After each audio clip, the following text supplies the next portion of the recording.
Hello and welcome to episode 177 of The Crate and Crowbar. My name is Chris Thurston and tonight I'm joined by Alex Wiltshire. Good evening. And John Roberts. Hello. Good evening, gentlemen. Good evening. How are you? I'm all right. I'm surrounded by guests. Guests a go-go this week at The Crate and Crowbar due to Pip's GDC prep and Tom Senior forgetting that he had a gig to go to. Who's he gone to see? I don't know. Silly old Coldplay. Tom. Yeah, probably. Knowing him, he loves them. Can't get enough of them. Imagining him there, waving his lighter, weeping unconsolably. 7 out of 10 of bands. Yeah, indeed. They are the 6 out of 10 THQ action game of bands. So he digs them. Digs them a lot. Speaking of GDC, actually, are either of you going as developers? Or No, I'm crying. I'm crying. No, I'm not going. I want to. I love GDC. You know, I've never been. It's lovely. I hear that. Every year. Every year. I'd like to go 1 year, but there's a lot of parties. It feels like a lot of work. Oh yeah. Yeah. But you don't go to the conference. You don't need to buy a conference pass. You can simply just be in the area and that's GDC. It's just like a local thing. You're just absorbing it. Yeah. There are loads of events and things on. Or you can just go to the indie bit first couple of days. That's a cheaper pass. Lots of ways to do GDC. You sound like a kind of old Glastonbury hand kind of Yeah, I explaining. feel Like you like just it a hop the little fence and then a man called Baggy will hide you and you get to see Coldplay. No, so I'm not going this year. Pip is. And so we will be sans Pip for an extra week after this one. But after that, we're all back to normal. John, you've been working with Tom F. Yes. Still, because you work in Heat Signature, because that is literally what you do for a living. It continues forever. How's it going? How's everything Heat Sig related? Great. Tom's time in Seattle has really kind of accelerated stuff, especially since he's working with, I don't want to say a real coder. You can say that. He's really far away and also your employer. But no, a proper real coder who Tom can offload a lot of the basic fiddling and quality of life stuff and that sort of thing, while he puts exciting new knives in the game. He's just focusing on knives. It's just being in the same building as Gabe Newell, Yeah, giving he's him this picking real up all the hot knife new tips. appreciation for knives. Yeah, I just finished a set of new animations for melee attacks and stuff, which is fun, and I got to wave various prop swords around in my house, trying to work out exactly how these guys will swing. Have you been weapons videoing around. yourself doing it? No, because then there'd be evidence. Damn it. So how That's what I was hoping for. how do you make use of that material? Do you just do you think, oh, swinging that made me feel this way? And so Yeah, I I need to, feel particularly cool when I hold the sword like this. Do you make sound effects? It's quite hard not to. What is the sound effect for a knife? It's kind of like a shink. Okay, it's more of like okay. Yeah. Because I would always have thought that as a sort of an unsheathing sound. Yeah. Right. But we're all aware that cheese didn't have metal in, right? Yeah, Yeah, they just went shh as it came out of a leather or wood sheath. right. But in the future, But yeah, but with in the future, future, in the future you'd have a tin one, as right? you withdraw your nanoblade from its quantum sheath, Yeah, exactly. And that would make it goes it goes shing. quite. because of the particles. Yeah. Yeah. When they rub up against each other. Yeah. Yeah. I was just sending him like a bunch Are you of sure test you haven't cases. videoed yourself? I'm going to go through your phone. I sent him a bunch of test cases. And I got, one of my briefs was, the knife is a fast attack weapon.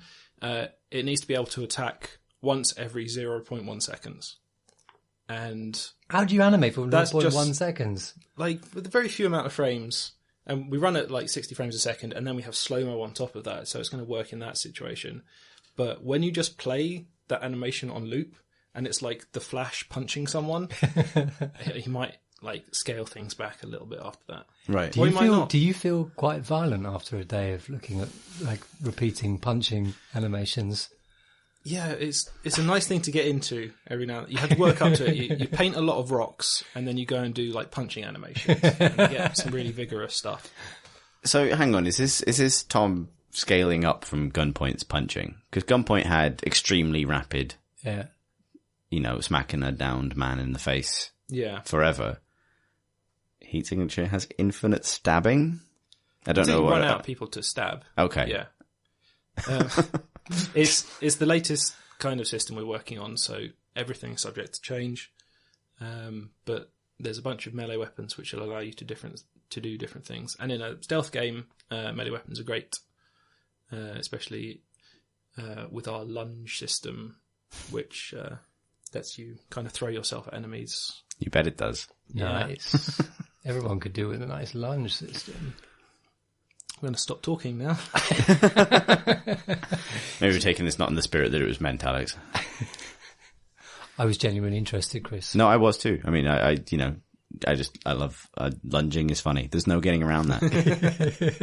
There just isn't. So, lazy developer, when are you going to finish this darn thing? Wow.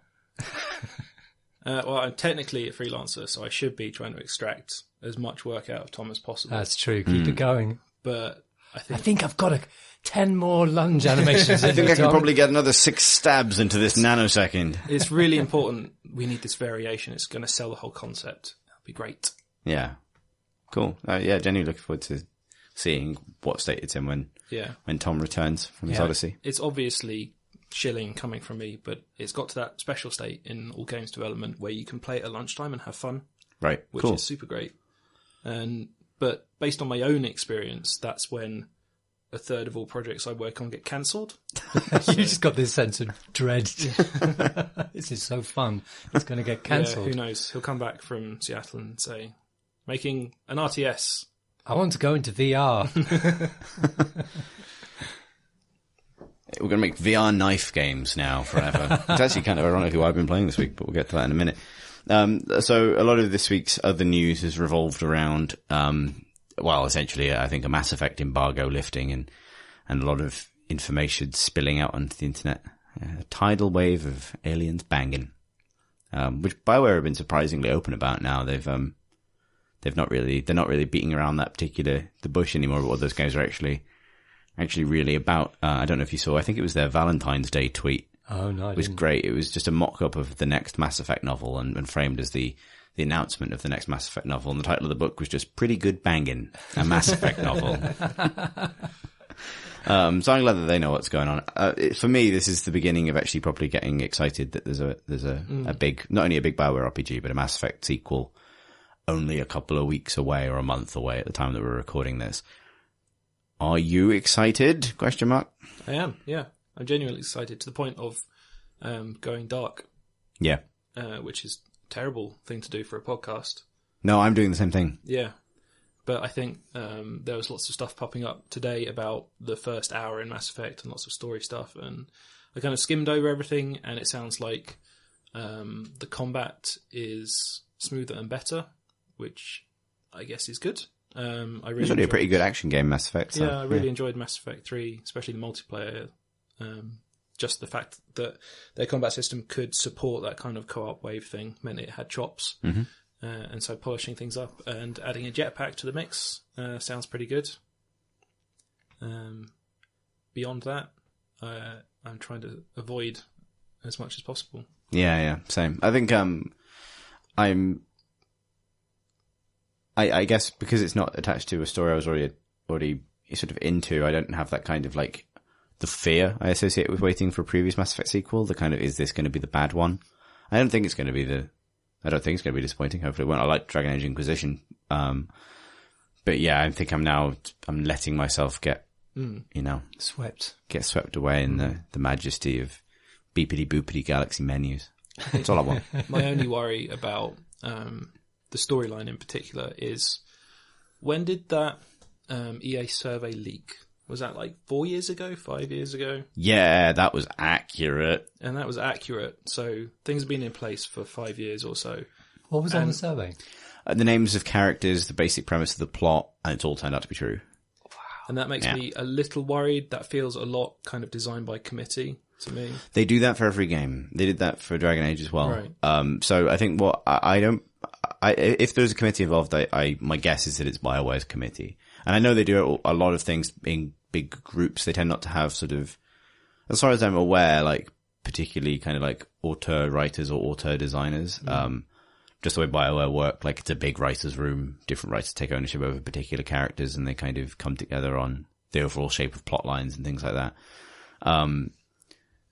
as far as I understand it, those surveys, because this happened with Dragon Age Inquisition as well, where the kind of the structure of that story leaked because EA did a survey of like an NDA'd survey, which obviously just got out, which I don't necessarily see the purpose for. I think it's maybe less designed by committee and more like risk management via extensive, possibly too early focus testing, where BioWare's, creative people will legitimately come up with the story they want to tell and probably don't face a lot of opposition in that, but it's being focus tested at the point where it's conceived. Someone gets asked in abstract, would you be interested in a story about going to a different galaxy and meeting this character who's like this? And it's like, you don't know until you've played it, right? Like, and so I suspect given the way EA is structured, that that's kind of what's happening, is they start putting stuff in front of crowds of people very, very early. If anything, then it's a positive thing that those leaks that are now years and years old have turned out to be completely accurate, because it suggests that survey process didn't result in very many changes to what BioWare had originally conceived. Yeah, it's true. Yeah. Like if suddenly if it was like half accurate and half not, you'd start looking at what had gone. Yeah. Whereas now, I guess you're looking at the fact that like, oh, okay, they yep, that's the game they want to make. Any dictates from marketing saying pirates are hot right now. We want pirates in this, which happened to me, and I'm still sore about. Sore about pirates. So yeah, excited about. Alex, do you give a shit about Mass Effect? You don't look like you do. You're doing a face. Not really. I only played Mass Effect 2, and I did that thing. I suppose I'm not the only person, but I can play tens of hours of an RPG, and then I have this sort of sense of when the end is coming, and I can be as swept up as I like in the story up until this point, and then I just lose it and I just stop playing. Did it with most of the Final Fantasies, Mass Effect 3. I don't know why. I really am intrigued about it. I don't know what happened at the end of Mass Effect 3 still. Don't know any of that whole palaver. I just know it exists, not what the details are. And so I know that I'm nearly there. I think I remember the last time I played it, there was this sort of,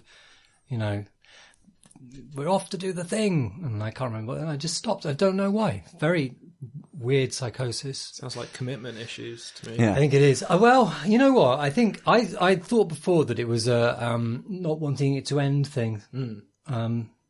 So the opposite. But then I don't know, because Mass Effect will clearly never end despite the end, and I wasn't even Mass Effect itself. I don't know. I did find it was a bit Americans in space, and I wasn't as taken by it. There were a few of the storylines that I really enjoyed, but don't know. It just didn't get me. Not in the way that something like a bit more organic, like The Witcher has. The Witcher still has that funnel into the final end game roller coaster. But I was on the roller coaster. I was strapped in. It was funny. And also I've done 3 Witcher 3 endings. Because I've played in distinctly each of the 2 expansions as well. Very odd. I don't think there's any lessons to be taken from my behaviour other than, I don't know, avoiding me. It's not going to. Is it because the night before a BioWare protagonist flies off into the final battle, that's when all of the smooching happens? Like the banging, that's when, that is the only time, like if if you're Commander Shepard, there's one night a year. You kind of get that feeling, and it's right before you're probably going to die. I haven't seen. No, that's true. Actually, I haven't had my 3 banging. I did my 2 banging. Yeah, exactly. This is what we're talking about: commitment phobia, Alex. Like you just, it's like. But I was slightly grossed out by the thought of my femshep banging Garrus. Yeah. Don't be weirded out by that. It was more the face. I just being up against his chitness face. I just thought that's not where my femship. This is where the truth comes out. That we can't stop the Reaper's Garrus because. Also, I don't really know or like what's going down in the leg region. He's got backwards knees. The backwards knees thing. None of that. Yeah, I don't know. You just got to get over these things. I mean, you pushed the relationship that far already. You let him down gently. I can remember who he is, not what he looks like. Exactly. if something drew you to this chitinous-faced man with bendy backwards knees, and you got to make your peace with it one way or another, I suppose, at the end of the day. In many ways, I think your refusal to finally engage the Reapers in a battle for the fate of the Earth speaks of some immaturity vis-a-vis your commitment to bird insect-faced gangly men. There's wisdom in that. Yeah, indeed. If it's not clear, Alex is lying in a psychologist's chaise longue for the recording of this week's podcast. I feel better. I think I feel better. We really got to I think we've made some excellent progress today.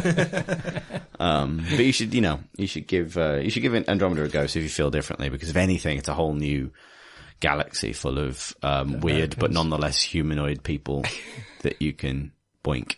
Boink. And it is a race. I'd be amazed if they didn't do one of those kind of like Ubisoft beloved kind of like global leaderboard things, and so that if you're the first person in the world to boink an Andromedan, you get like a kind of special achievement that only pops up for you. Oh, okay. If there's a race on. Yeah. Banging race. Exactly. Good. So that's Mass Effect. And that is probably all of the news, I think, really. It's been quiet. It's been a quiet time. Yeah. A refreshingly quiet time. What have you been playing, Alex? I've been playing the Sniper Elite 4. Huh. Tom also enjoyed its testicle popping goodness. Popping. Yeah. Head cracking. It's schlocky, good fun. And, it just feels much smoother and, big. Levels are big. Really big. And that is what you want. Yeah. And it feels quite organic. I said that twice. But no, it's, it feels very open and choice filled and that kind of thing, and can bumble around and go this way and decide to get scared and go the other way.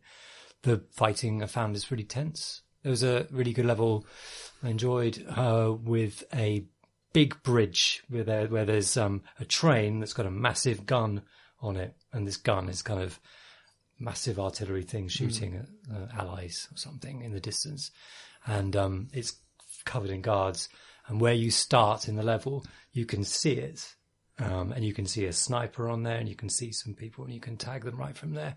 But they're like 400 yards off, and you can't really get to them at that point. It's a nice little prefiguring thing. And in that one, I ended up scooting all the way around, and then sort of being at one end of the tracks and slowly working my way down this track, sort of moving position between shots and that kind of thing. And, it was nicely tense, but it has that sort of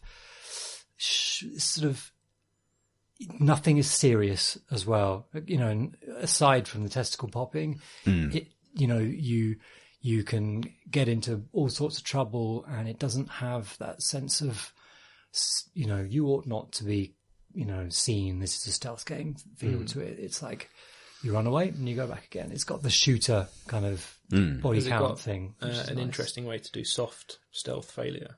You just run away, and then you could. I think it could probably put off a lot of people who are a bit more strict about stealth, because it really doesn't make any sense, because you can go back and everyone is right back to their. We're all sad about Jonathan's testicles, but it's time to move. Oh God, it's happened again. Yeah, because you've got all these Germans who think they're entirely safe in this area, and you're slowly working your way through them, and for some reason, none of them get particularly concerned. They'll come out to investigate stuff, but they'll settle back down. And I think, yes, good. That means that it is fun. Yeah. Do you get to feel like a sniper? Yeah. Does it allow that kind of thing? Because I think I saw in the Weekender stream you were talking to a producer and asking him, do you get to shoot at long range in the game Sniper Elite 4? That was Sniper Ghost Warrior 3. Oh, then I sound the libel alarm. No, they're both because I know that for various reasons, but precisely because before I did that live stream of Sniper Ghost Warrior 3, I was just like, I drilled myself, don't say Sniper Elite. They're very different games. One of them's a World War II open world thing, and the other's a more kind of like Far Cry style outpost kind of game set in the kind of near future with futuristic gadgets. They're very different, but I knew that I would not be, luckily I'm not going to be employed very much longer anyway, but like I would be in trouble if I said the wrong game. Yeah. So I made sure that I knew which one was which, but yeah. Because I am not important enough to be in any trouble at all. No. Well, I mean, not in this particular way. You've got the man in front of you as well. Oh yeah, like if I say that to the the lead level designer of a different game in front of the internet, then that's fully mortifying. So, but yes, nonetheless, what were we talking about? Sniper Elite 4? Oh yeah, these are proper sniping. Yeah. Like in the sense that you are going for vantage points and you're looking at the environment, trying to work out where you're going to have a good view. That's great. Do you like sighting things? Pick is your a good moment, idea. so you drop people out of sight of other people. Yeah, you can do all of that. It's often a little bit hard to judge sometimes, but that's in a natural way because you're looking from a distance at things. You've got your magical binoculars, which allow you to see and remember and then have a complete awareness of the exact positions of all these people from then on, which is wonderful. Yeah. Binoculars do that. Yeah, I mean, the adventure of the binoculars is a wonderful, amazing.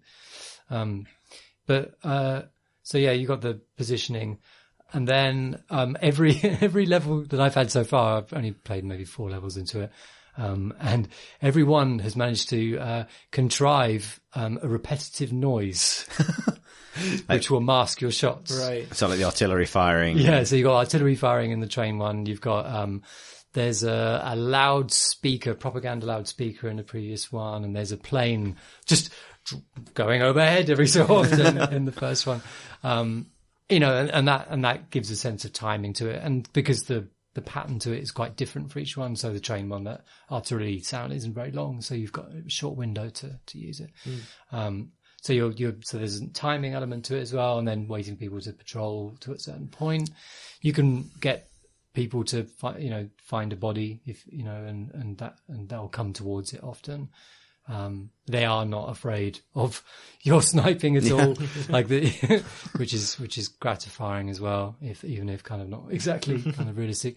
But, and then once you fired, they start to triangulate your position, which means that essentially that you've got maybe 2 shots before, two herd shots before they work out where you are. Oh, that's great.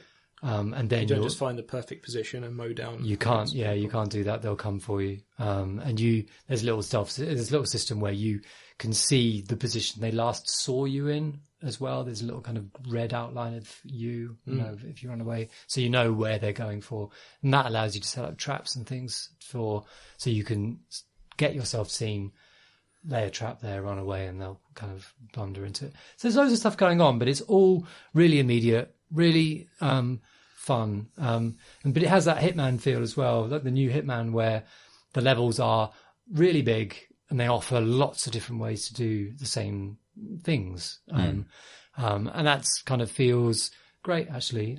You've got lots of different tools, lots of different traps and weapons. I mean, you could just go around with a submachine gun if you liked. And you could probably do a level pure shooting if you wanted. But it's too fun doing the sniping. Yeah, and there's not a contrived periodic loud noise loud enough to mask your submachine gun kind of fire. Someone doing permanent drumming. Yeah, a car full of like boy racers going past, and then receding to the distance. They could use that for Ghost Sniper 3. Sniper Ghost Warrior 3. Ghost Warrior 3, yeah. That's a game where you can be a sniper, a ghost, or a warrior. But likely some combination of the 3. But yeah, it sounds good. I meant to pick it up after Tom mentioned it, because this feels like the Sniper Elite that surprised people by getting all those individual pieces that have all been parts of those previous games and getting them all right at once. Yeah, it does feel very much it feels quite practiced because of those systems being used before, but yeah, they do work together. It's great they've had the opportunity to get to 4 and really polish their systems. Yeah. So Tom was asking of himself, really, we didn't have an answer last week, about why it isn't repellent because of the violence. I kind of find it is a bit. Okay. And it is I think going for the balls is like just funny, right? Mm-hmm. Yeah. I find so. I actually interviewed the I think the lead art director for a feature about it's on PC Gamer about the design of death animations.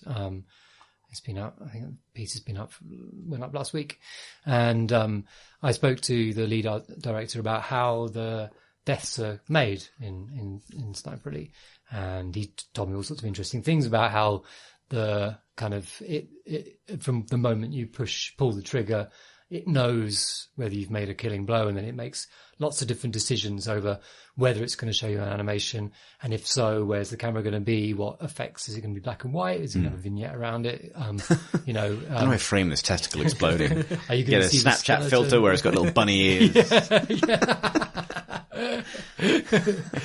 But and he was at pains to say that they, because it's meant to be a big reward, it's kind of always got to be surprising and fun. And I make a lot of headshot shots because you do, because it's fairly easy to get a headshot in that game because you've got, all sorts of aim kind of assists to help you out. And I see headshots a lot, and I immediately found it kind of whoa, and then I went ha ha, and then I went oh, and my screen is in view of the street, and I became increasingly nervous that people might think I'm a total psycho. Yeah, with your murder simulators. Murder simulator. You can switch it off, by the way. That is easy to do. Right. You can, from the start of the game, you can switch it off, and then you can switch it off. It should just pop up after the first one and say, "Was that a bit much?" Yeah. How did you like our kills? Did you see the vitreous humour burst out of his eye? Did you like it? Okay, all right. Yeah, it revels in a nice popped eyeball. It's kind of particularized. It is quite interesting. The art director told me that they would love to do kind of procedural damage inside, and it always looks like, oh, that is generated just for me, but actually there's lots of pre-canned ones. Right. They're putting physics in a soft Nazi body is apparently difficult, as you can probably imagine, for the moment anyway, but then it becomes procedural once it's kind of physics gets invoked once your bloody chunks come out the other side. It generates the chunks in a kind of pre-canned way. And it applies turbulence in the air, so that they're always different. Interesting. Interesting. I like canned chunks, is Canned chunks, yeah. I'm sure I've eaten those in Dishonored. Yeah, indeed. Jellied chunks. But I do find it a little bit much. I would just like it to trigger a bit less. That would be good. But it's funny, you kind of, I do find myself, you get into a rhythm, there are some problems with it where if you might have two soldiers in front of you and you need to pop them both and you've got a sound going on in the background. So you've got a short window to do that in. And if you get an animation, a death kill animation on the first one, your rhythm is just destroyed for popping the other one efficiently. So I find that a little bit off-putting. But other than that, I would just like it to do it a little bit less. Just show me the extraordinary ones. Yeah, it should show you every time you pop a part of a Nazi you've not popped before. Yeah. like bubble wrap. Once you've done it once, it's gone. Nice glands shot. Yeah. Oh, you've blown out his left arse cheek. I'll show you that one. Oh, coccyx. Do you say coccyx? It's coccyx. Coccyx, yeah. This stuff always makes me a bit squeamish, just because that's my personal taste anyway, but because I know that in order to replicate horrific fatalities or burned corpses or stuff like that, an animator or an artist will have looked at 500 high resolution images to really capture the gross disfigurement that's going on. And to be honest, some artists are totally fine with that. It's just my preference not to look at horrific human corpses. Yeah. Just pretending to have a big space knife in the sanctity of your own home. Yeah. That's as far as it'll go. I don't really drill down on, perforating the enemies with holes. Right. I heard that Tom is going for very realistic kills. Very small, but all those pixels are perfectly placed as they would be. This is terrible news. Interesting. What you been playing, John? I've been playing the opposite of Sniper Elite 4. which is a game called Night in the Woods, which is a lovely 2D, slightly cartoony narrative adventure. I say cartoony, it's a really nice kind of cutout style set in this animal people town where May Borowski, a college dropout, comes back to town with hopes of trying to reintegrate into her kind of waster dropout life. And in a nice kind of flip, she's exactly the same person, but everyone else in the town has changed. And I played like a couple of hours so far, and it's like lots of fun teen drama with kind of witty writing and stuff. And then it's just starting to sprinkle in a little bit of weirdness. And I think that's kind of the direction it's going to go. There's some mysterious woods, and people have been saying cryptic things like a person could get in all sorts of trouble if they're in the wrong place at the wrong time. And I'm hoping it goes, this pleasant introduction of normality is starting to go off the rails into some strange, weird adventure. I'm getting quite an Oxenfree vibe off it, if you play that. Oxenfree starts into the weirdness fairly swiftly, to be honest, whereas this is holding that back quite a lot. But yeah, it's charming and nicely written, and you're a cat girl, and you're friends with an alligator, a bear, and a jackal with wibbly arms. So yeah. Is there puzzles to solve? Is it primarily like conversations? Like, what's your kind of? There's been a few puzzles so far. It's definitely stronger on the narrative rather than like the puzzle adventure.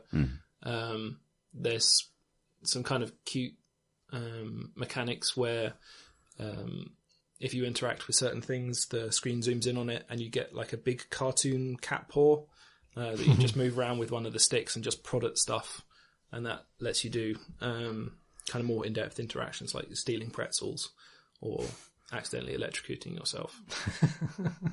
Those are the two settings cats have, as far as I'm aware. Yeah, pretty much. It kind of feels like it's interesting because it feels like the kind of classic point-and-click narrative, but it's got definite roots in platformer. It's 2D side-on, and you've got a jump button, and you can platform on various ledges and balance across power lines and stuff like that. And you can like chain jumps together, so your third jump is extra high, and that lets you get to different places. And it's quite a nice way of doing things. It gives you a kind of immediate control. It gives you a kind of immediacy rather than that sleep. Like point and click can get kind of sleepy sometimes. You just click here and your character moves itself, and then it shows you more text, and you click somewhere else and so on. But this way it feels kind of responsive and fun. Is the town sort of freely wanderable? Yeah, from the start it gates you a little bit to begin with, but from the get-go there's like 10 zones or 10 screens or so on, all really nicely drawn and animated. It's autumn in the town, and there's lots of rustling leaves and beautiful sunlight coming through. And then in the night scenes they have great ambience. They know when to use music and when not to, and just have the wind blowing through trees and stuff like that. It gets a really good sense of where you are. It's only just come out. It was a Kickstarter, I think, with a bunch of indie vets behind it, and it's got Guitar Hero sections because you're a struggling bassist. So it's like Scott Pilgrim but cats. Yeah, there is quite a strong Scott Pilgrim vibe because it's a bunch of teenagers who don't really have any direction. Right. And they're kind of in a band, but not really in a band. And then at some point, Scott Pilgrim takes off and he finds direction and stuff like that. But I'm hoping this goes into like weird, dark mystery. There's an issue. Sorry, go on, Alex. Well, are you wanting that direction yet? Or are you happy just definitely. to wander around town? I really like the slow beginning. Like my favourite adventure game is probably The Longest Journey. That does the slow beginning really well. It's a similar kind of setup. You're kind of an aimless student, and then slowly strange magical things start happening to you. And because you've been given that grounding sense of normality, the wizards are exciting and interesting and so on. And so this feels like as soon as something weird happens, it's going to be really interesting and out of place and stuff. But it has gone on for me like slightly too long. I'd like to start seeing like the layers below the happy, chirpy Midwest coal mining town. Yeah. It felt like there's quite a lot of buzz about Night in the Woods because it sort of came out of nowhere for me. Yeah. But I was surprised by how kind of big a deal its release was this week. Yeah, I think it had a great Kickstarter, and it's obviously got pedigree, and the fans have been pushing it quite a lot. It's got good jokes in. It's got fun characters and nice art. So, yeah, it's great. It's got cat hands. It's got cat hands. When you do the Guitar Hero bit, do you see the cat hand doing the strumming? Possibly, but it's the same problem with any rhythm action game. You're concentrating so hard on pushing buttons that you can't see actually what's going on behind you. Right. Cool. That sounds genuinely interesting. Night in a Woody. Night in a Woody. I keep getting confused with Into the Woods, which is a musical. Into the Woods. Oh, yeah. Yeah. Yeah. It's not that, so there's no reason for me to be confused. But nonetheless, I am. What have you been doing, Chris? The thing I've been playing is panicking about an upcoming games event in London, and then working at an upcoming games event in London, and then sleeping. That's mostly what I've been doing. But however, at said games event in London, which is a PC Gamer Weekender, where I had a chance to meet loads of Crate and Crowbar people, indeed possibly all of them. Were they nice? They were lovely. I've met a lot of them before, but they were all lovely. You're lovely. Oh. Everyone's lovely. No, genuinely, it was great. While I was there, I did get a chance to play a bunch of different things, and not just Jedi Knight 2, which I insisted we have at the show. Did it go down well? Yeah, yeah, it was great. That was great. Like played it a bunch. It was always packed, and there was definitely like kids playing it who were born when that game came out. Like, and that was nice to see, because it's a great, like, we were given like a sort of choice of what we could have for a retro section, and I pushed very hard for Jedi Knight 2 alongside original Counter-Strike. It's kind of like an interesting kind of stuff to show off. That was great. But that's not a new game by any means. It amazed me how much I remembered and had forgotten. I think that's always a kind of interesting thing. Like, I remembered how to do the backwards, like, almost one-shot kill heavy sword swing animation just by muscle memory, like crouch jumping in Half-Life. Did you just wander in like a master returning to the dojo and like, yeah, but like, bring me your best student? But like, if he was a bit pissed, or I had sort of forgotten quite a lot of important things, and I genuinely think I broke someone's heart, because they probably heard me on the podcast bang on about this game a lot and my love for sword fighting games, in that because we weren't playing duel mode, because we were playing deathmatch, I was one of the people who were like, you know what, sometimes trip mines are okay. Like, someone was like chasing me, like, duel me master, duel me ancient master. I'm just laying laser mines down a big corridor. And then, yeah. That's all right. It's like the first lesson is mines. Yeah, exactly. Exactly. You know, you've got to, the purest connection with the lightsaber is achieved by laying a lot of mines first. And if they don't work, then maybe try the lightsaber. So that was great. But the thing that, I guess was the highlight of the event for me personally, and I wasn't expecting, to get a kick out of, was, not because I didn't expect much of it, just because I didn't really know anything about it, was Killing Floor Incursion, which is Tripwire's Oculus Rift VR Killing Floor game. And Tom S. might have stuff to say about it as well, but like, this was so it wasn't the first, shooter I played in VR, but it was the first sort of current release Oculus Rift game that I've played. And I have to say, I was extremely impressed by the Rift. Which, as someone who's had a Vive in the house for a while, for work stuff, was not concerning, but it was like, I think if I was to invest the money in a consumer VR setup, I'd probably now be just as likely to go for the Rift. And so let's start with the hardware side of it. The things that impressed me about it, and this was the sort of the full Oculus Rift setup with the touch controllers and like the base stations, like its version of the Vive base stations. The Oculus Rift scales a little bit more substantially, like you don't need a lot of that stuff. First thing is the headset is a lot more comfortable.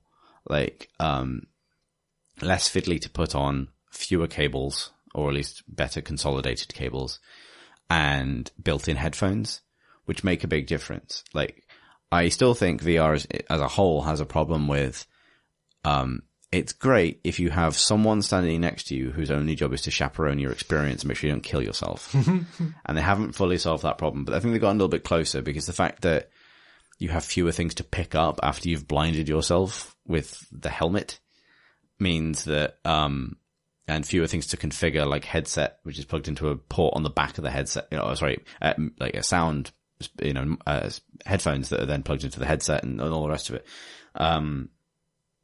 Just being able to pop this thing on and sort of tweak the speakers so they're over your ears and then kind of be done, at least from that point of view, is really welcome. It's a lot lighter.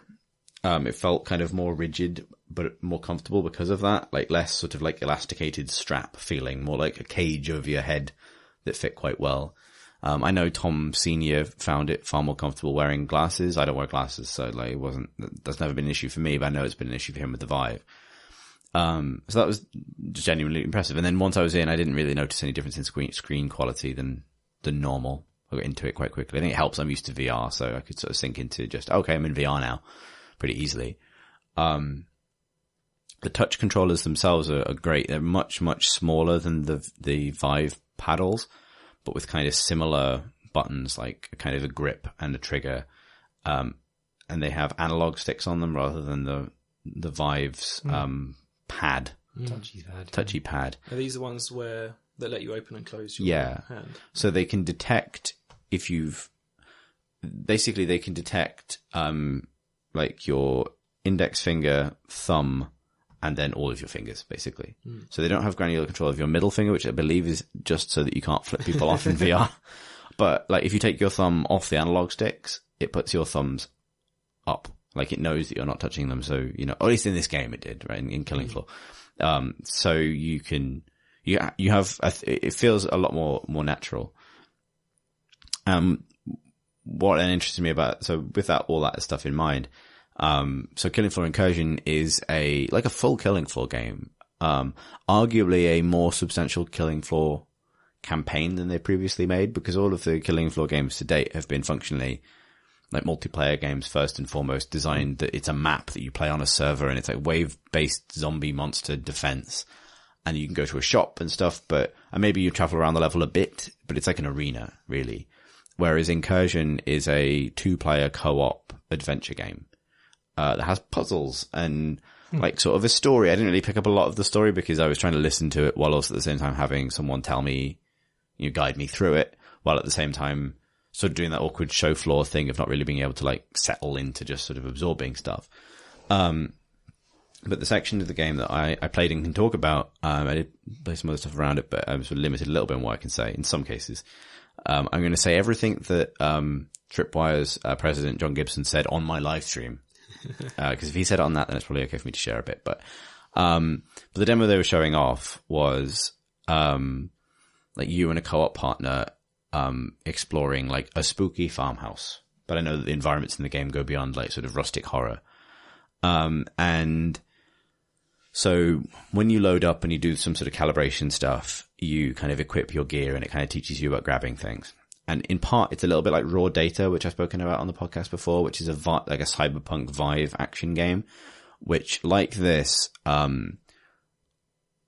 is a shooter where your hands aren't guns, your hands are hands. And that means if you're holding a gun, you're holding it. You have to actually grip and hold, and so, one thing I found early on, which is, I think one thing I really like about VR is when you start doing it and it works well, some of your video game instincts will kick in, even though it obeys the logic of real life, and you'll do the stupidest shit because, and so dropping my gun on the floor is probably something that would actually happen to me a lot in an actual zombie apocalypse, but it happens a lot because no shooter ever has asked you to hold a button down to remain holding your gun, right?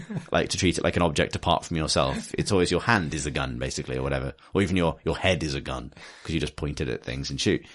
Whereas in this, like, it feels natural. Like, it's not a button. It's not going to be a big strain on your hands to do because it's a pretty sensitive button on the grip of the controller. But you have to pick it up and hold it like a gun.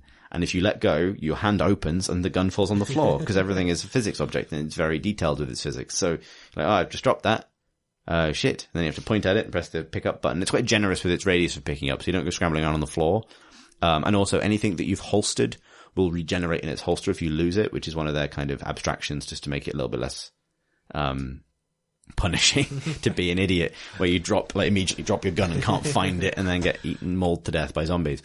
But so your character has like a chest harness on, which you can see if you look down. And in the center of it, you have a slot for a flashlight, which is like one of those kind of like L-shaped flashlights that points forward. So that slots in, and you can take that out, switch it on, and put it back in. And the flashlight's pretty important because it has two modes. One is just light, and the other is like a UV light that helps you find puzzle pieces and detect things in the environment. And so there's a nice kind of natural tension between having to use that in one of your hands and then put it back. And if you put it in your chest harness on, you can still benefit from it a bit, but it's stuck to your chest then, which is not necessarily ideal if you want to look at the floor or the ceiling. This solves the Doom 3 complaint of, why can't I have a shotgun and a torch? Yeah. Like you can even, throw the torch, try and take advantage of it while it sails through the air and pull your guns out. And then you have two pistol holsters either side of that, where you can hold up to two guns. And then you have two holsters on your back, which in the demo I played were initially used for knives. And so all of that stuff that you've got holstered, but can use to be for bigger things, you regenerate, so you can lose it. But anything else you pick up, you can throw and stuff. And that extends to severed limbs of zombies, bits of rock, kind of, stuff you just pick up and throw at people in a panic. And there's a lot of stuff that, even having played some games like this, and there are a bunch of gun games in VR now, there's a bunch of stuff that impressed me about it. So from a sort of shooting point of view, tripwise games have always been notable, particularly the killing floor games, because the guns feel fucking amazing. Like, they were sometimes not the prettiest games, or they were quite janky in some ways, but they've always had like amazing gun feel. It's true. And they have made that work in VR, even though they've been denied a lot of the tricks they would traditionally use, because you can't have recoil in VR, because your hands know they didn't move, right? The impact of a pistol, a big heavy hand cannon going off in a video game is that you see it kick back towards the screen and your cursor moves, because you can do that. But you can't do that to a VR player, because they know their hand didn't actually get kicked back by the force of the gun. So it's all done through like rumble and the sound effects and the sort of the impact of the bullets hitting your opponent. And also, I think, contrary to the way that VR tends to make you feel hugely incompetent a lot of the time, or like the kind of the stupidest Spec Ops zombie slayer ever, the fact that you're kind of supernaturally accurate because you don't have to worry about recoil, or like accurate insofar as if you point at the right thing, it'll probably be okay, makes you feel like just capable enough that you start to feel like a badass, which I think they badly need. I don't think they can be total incompetence simulators. I think you need that moment where, you pull a pistol super quick from your holster and like headshot a zombie that's about to munch on your mate, or pull both pistols and start firing them akimbo at two different targets and headshotting both of them, and and that kind of thing. And they've abstracted some stuff that, for example, Raw Data hasn't, I think, in service of making a better game rather than a better realistic VR experience. So like a lot of the shooters I've played, are kind of in love with the idea that because you're in VR, you can, simulate everything, right? Every game has to also be, what was the incredibly detailed game that Graham loved about it was like a shooter, but where every part of the gun was receiver, yeah. Where every VR game can be receiver because you can, simulate it at that granular level. And there are games that make really good advantage of this. In Raw Data, if you want to reload your gun, you have to reach down to your hip, grab a clip and smack it into the bottom of your other hand to simulate loading the gun. And that feels cool, but it is fiddly and easily fucked up and slows the game down a little bit. So they've decided in this, that if you have your pistol out and you press one of the sort of the buttons on the face of the controller, your character reloads it, even if the other hand is busy. The gun kind of reloads itself magically, like the clip drops out of it, another clip comes in, which is an abstraction, but actually, it adds a level of kind of fun multitasking that's like, you have to pay enough attention to get it right. But it's not like, oh, hang on, I got to holster this gun, grab a clip, put it in. Because there's a reason every other shooter has made reloading a press of a button rather than a genuine faff. Because with real guns, reloading them quickly is a faff and a skill-based thing that takes forever. And so it kind of abstracts it a little bit. So if you get used to firing two pistols at incoming hordes of zombies, you might get, you might have to kill something quickly and use both pistols, but it's better to like shoot one for a while and then then press the button to reload that and bring up the other one, depending on how comfortable you are with like being ambidextrous, and then shoot with that one for a bit and then drop that one and sort of cycle between them in a kind of natural way. Yeah. But doing that, it's quite a lot of different brain inputs you have to manage, like which gun I'm firing with, trying not to panic. Yeah, it's still a meaningful challenge, but it feels kind of like when you start getting it right, you feel really fluid and it feels like, oh cool, I'm a cool gunman. There's a place for all that kind of tricky kind of interaction stuff, like the reloading with a gesture sort of thing, but it's only if the game is for that. If you want a fast-paced game about shooting zombies, like it's the right I assume they thing to throw a lot of zombies at you then. They do, yeah. And it's quite hard. Like it's, they come from a lot of different directions. You've got to be vigilant about looking in different directions and watching out for your friend who might not see something sneaking up on them. Yeah. Because the bow and arrow game that Tom F really likes, you have maybe 1 or 2 targets going at any point, so then they can allow you to have that granularity of putting an arrow in a bow and aiming it. Yeah, this is dozens of zombies, and sometimes like creepy crawly spider zombies and bigger zombies and that require a different approach and things like that. The way movement is handled is the kind of familiar like teleport yourself by kind of throwing a cursor to the ground kind of thing, which I think is the way people just figured out this works. With a few tweaks that I think are pretty good. So it's handled by the analog stick on the left controller.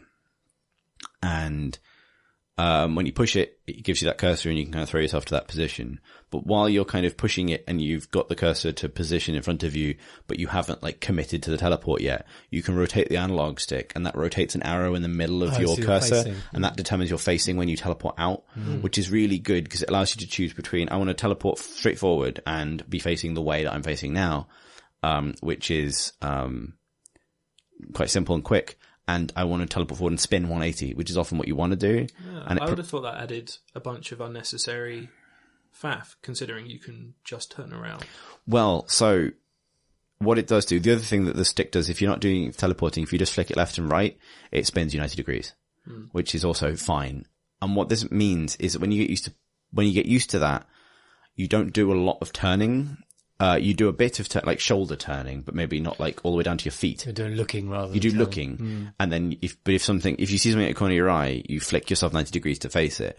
And I think the reason this is important is because it means that you're not turning a lot. And if you're not turning a lot, you're not tangling yourself in the cable, which is a genuine problem. Like if you walk around a room having a kind of tactile explore in VR as it currently works without wireless headsets, at some point you're going to feel the cable against your foot and realize that I'm in some kind of a mess. And like, I think this is quite a good solution because it means that you do move but it's mostly your upper body. And it also means that it adapts far better if you are playing seated. Particularly if you have no choice but to play seated, which I think is maybe been a weakness of this kind of game. Like you could play this game fully as somebody in a wheelchair. And you wouldn't actually, provided you had movement of your kind of shoulders and, arms, you wouldn't actually miss a huge amount because you can spin around on the spot manually, but doing so is going to cause you cable problems. And I think this is a better solution ultimately, really, than just saying, walk around the room because really, ultimately it's a video game. You don't want to have to be chaperoned by a human being that's going to prevent you from tripping over, right? So yeah, I think it takes a little bit getting used to, but it's kind of a better solution than most, I think. And then there are other cool things like you have knives, and then there's lots of very gratifying stabbing and slashing. But if you press the button on the controller, essentially the reload button with a knife is the change grip button. So you go from holding it like a slashing motion to reversing the grip to a stabby kind of downward thing. The kinds of thing you do a lot of research into, John, the stabbing and slashing stuff. Can you attack someone every 10th of a second? If you're fast enough, yeah. Right, okay. I mean, there's no limit on how fast you can be, so, I mean, you'd have to be an extremely fast knifeman, but sure. And then you can flick it into like a throwing grip where you're just gripping the tip of the blade, and you can throw anything that's in your hands at any time just by doing a throwing motion and letting go. So if you want to throw a gun at someone, you can. But in that mode, the knives actually, if you do it right and you have the right flick of the wrist, they do gain that kind of spinning thing. Flippy flips. And that's mega cool.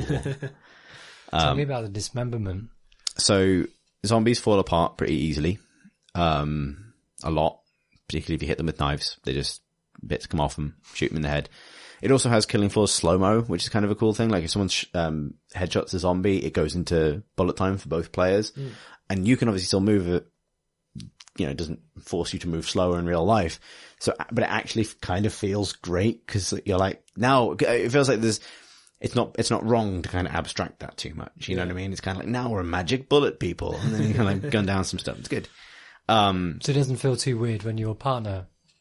The one that's strange is if you split up. So I'll tell you about Dismemberment in a moment, but the puzzle in the demo involves finding kind of like abstract puzzle pieces scattered around this spooky house that you get into and you fight around and then inside, and zombies come fairly frequently.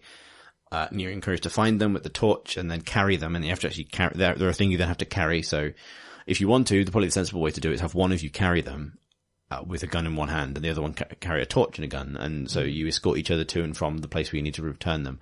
Me and my, co-op partner, who I didn't know, we just thumbs up at each other because you can thumbs up with the fact that, because you know what your, hands are doing. You can give each other thumbs up. You can also arse around and throw things to each other and catch them, which is kind of just a fun thing to do. Because we had split up, occasionally I would know that he had gotten in a fight somewhere because the bullet time would trigger it. Like, he'd be off somewhere and I'd just hear, boom, and I'd be like, looking at a sink, or something. How do they, represent your, partner? Is it just like a torso and hands? No, it's a full person. And it's pretty, like, so it looks a little weird because people's legs don't really move and you see them teleport. Like, there's like a kind of blue teleportation dash thing when they move around. Like, it's like part of the aesthetic of the game as well as the kind of gritty, sort of grimy horror is like, there's quite a lot of like virtual reality. Like, I genuinely don't know if the game is like set inside a simulation or something, but they do some sort of like computer digital artifacts and things like that on purpose. And so the teleportation is implied that it's part of that. Okay, I think it's a good way of explaining it. But you see like a full 3D model that is animated from the waist up based on the actual movements of the person playing. And to a pretty good degree of accuracy because they have good mapping of your head and your arms, which is enough to say what the torso's doing, really.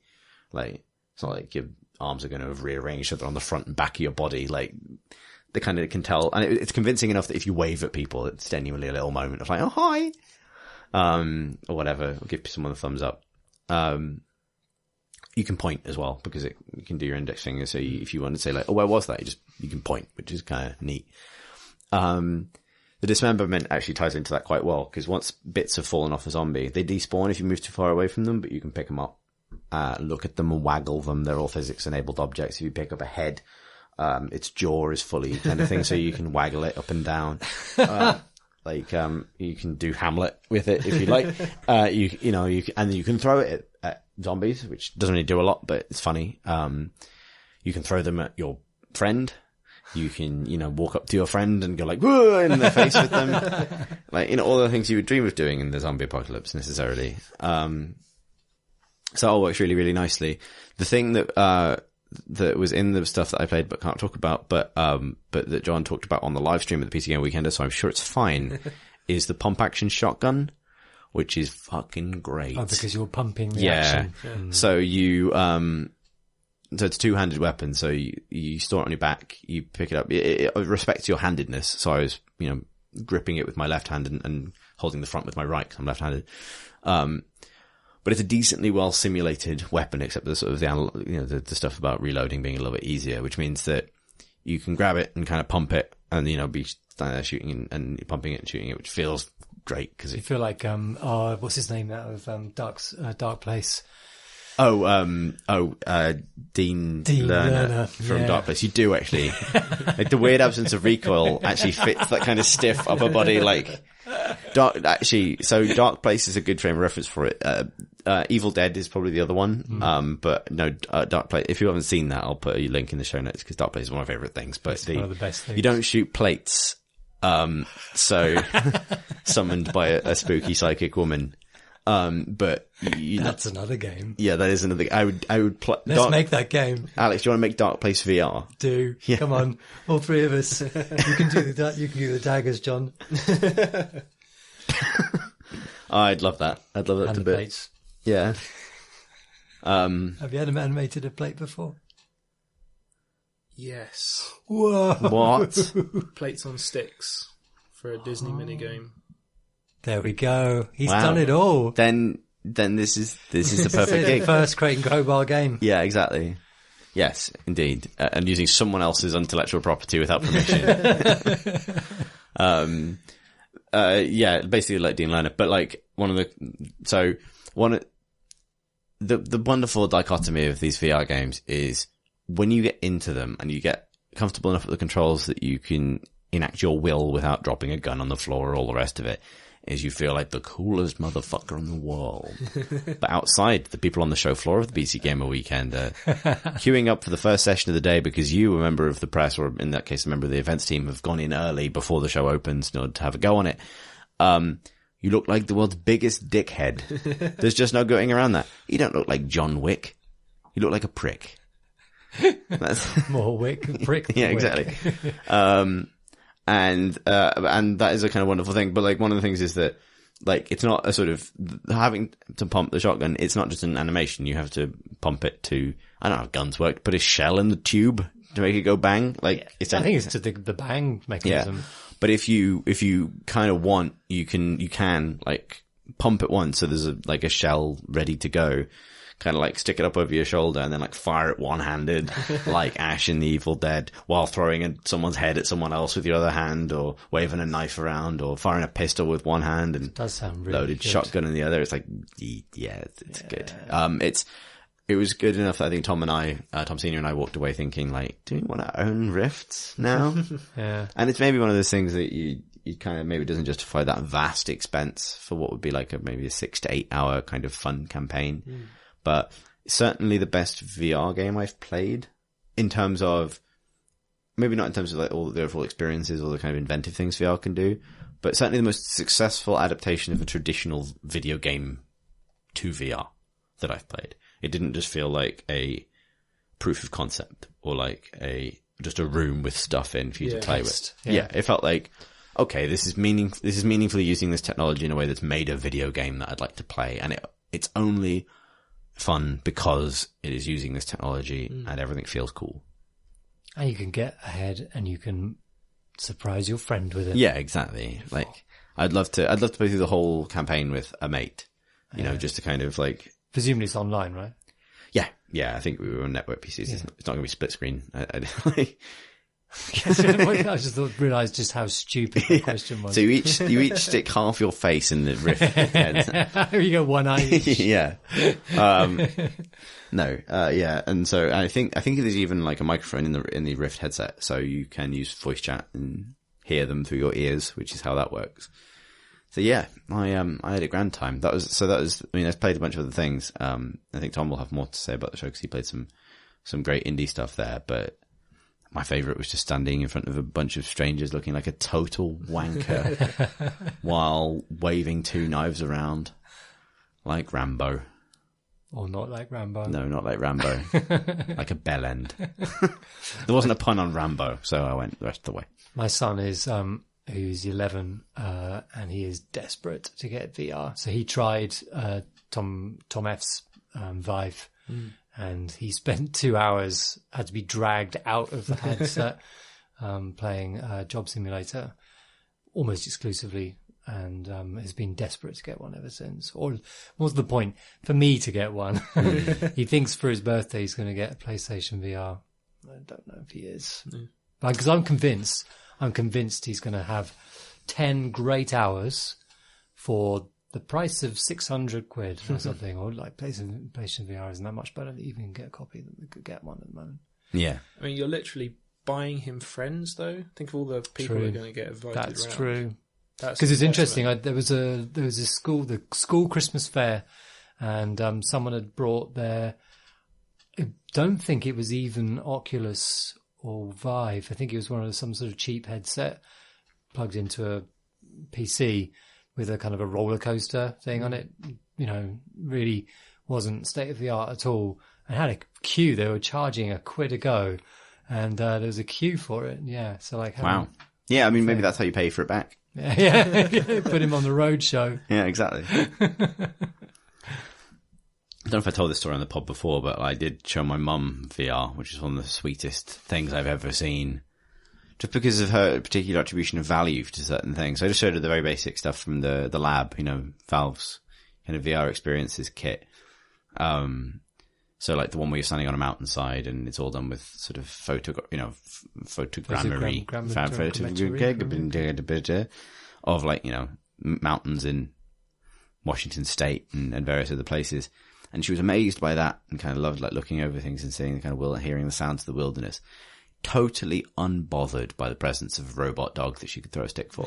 Like, didn't give a shit. I thought that'd be the most impressive thing because, as a 60-year-old woman, she's never seen a robot dog in real life, Like, she's been on a hill.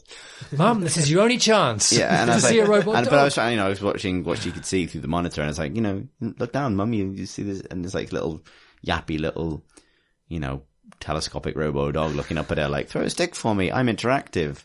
I've been cleverly mapped onto the 3D topography of this environment, and just didn't care. And she's like, oh, that's nice. Look at that, I can see a gull. Great. Very sweet. Yeah, she liked Star Wars VR though. She liked seeing the Millennium Falcon. That was good. She in Star Wars? Yeah. My mum went to the premiere of Empire Strikes Back. There's a reason I am who I am, so it's Alex. a genetic It thing. is, yeah. It's passed on. Yeah. I got to go to the premiere of episode 3, and that represents the reduction in value of life experience from the boomers to the millennials. It's all she could bequeath you, though. I know. But no, there's a reason I saw Star Wars for the first time when I was about 2, and that's, very much that. But nonetheless, it was nice to be able to give her the gift of a new generation's technology and be like, look, Mum, you're on Tatooine. There's the Millennium Falcon. She did care about that. That was not as totally meaningless to her as a needy robot dog. Shall we have questions from questions? Yes. Alex, you looked hesitant. I did, well, no, only because I wanted to know that it was like a group decision. We were all in on this. I'm definitely in. Should we take a little vote? There's one here. Okay, great. That's 2. I was hoping we were going to put a knife in the middle of the room. We'll fight for it. Yeah. Break a pool cue in half. You want us to act your knife fantasies out for you. I want some reference You want material. to draw us fighting with knives. Make it as cool as possible. And when the game finally comes out and it's like, well, the game's great, but every time I use a knife, I feel like I've suddenly been transported into the body of a gawky and capable man. And I don't know why. Yes, we should do questions. We should also, we've got a smattering of grudges from Grudges. I think the book is going to expand. That's not what happens when you write in a book. This book is it's leather bound. It's a hefty tome. Pip's not here, but I think I have her authority to inscribe things in her book of Grudges, on her behalf. Looks very fancy. It is, yeah. It takes 2 hands to fully grip it. Steer its mighty nib across the vellum of wrath. Interestingly, the I don't know what to buy. etymological root of tome has links with the Latin for slicing. You get a piece of science equipment called vibrotomes, which are vibrating knives, which slice things very finely. So the correct use of tome is when it is a slice or a volume of a larger work. Huh. And now I can leave, having educated the both. I love that everything Knife comes law. back to you. Comes back to fast knives. I'm on a theme. Yeah, exactly.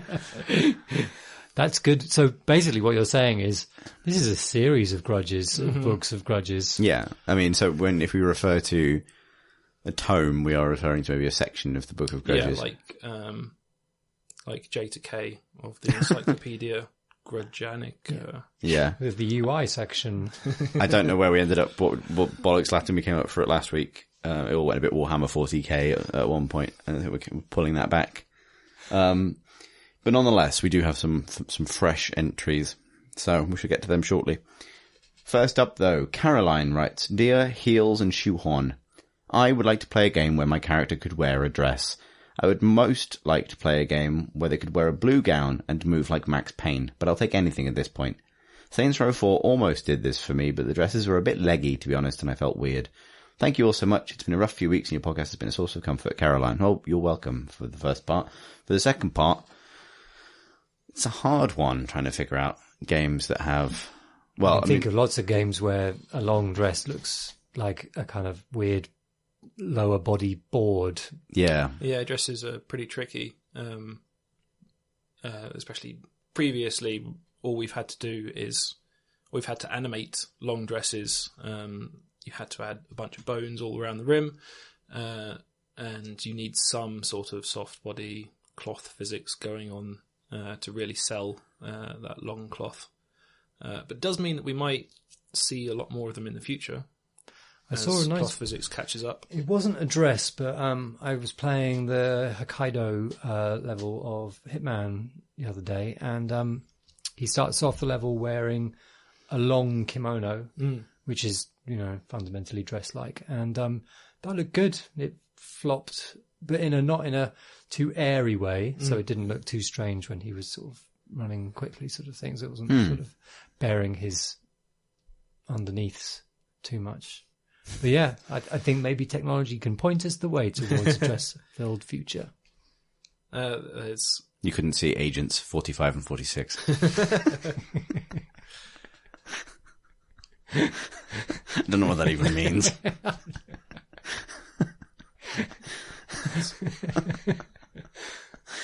Sorry, I've derailed that. John, you were saying something knowledgeable. I think we're done. No. There's a few games where you can have like knee-high skirts and tunics and stuff. I think Dragon Age had good cloaks. There's Journey, of course, PC game. Nier 2 has the gothy Lolita robot girl in kind of knee-length black dress, which is nicely animated. I can't think of much else where you actually get to control it. There's been a few games where background characters who you have a lot more control over, where the player isn't controlling them, can have far more ostentatious outfits and long fabrics and stuff like that because they just stand there. That's fine. But MMOs tend to have some decent precedent for, if not, It's true, actually, yeah. not a lot of dresses so much as Gowns and robes and things. But at least you can reliably play a character where you can wear a full length gown or I suppose it's going to be a robe in most cases, isn't it? Yeah, it is a and MMOs are games where, I mean, maybe it's just not a technology thing at all, and it's just a representation issue because what we're talking about here really is action games, and they are very heavily male skewed, I suppose, in terms of, so it was always possible because like the fidelity that an MMO does, clothing is good. Like it has to be good because you're staring at it for hours and hours. Yeah. That's the thing, because I mean, it's also a question of like what fashion gets represented in games, right? It tends not to be dresses or formal, formal dresses or anything like that. I can think of, there's a level of Tomb Raider Anniversary where Lara Croft does some Max Payne style diving around at a kind of evil gala, but she's wearing a kind of very skimpy little black dress. It is a dress, but there's not a great deal to it. And I think that probably is partly because it's Tomb Raider of that era, and partly because it's much easier for animators to get around the fact that, when she runs and jumps and stuff, the dress just sort of gets out the way.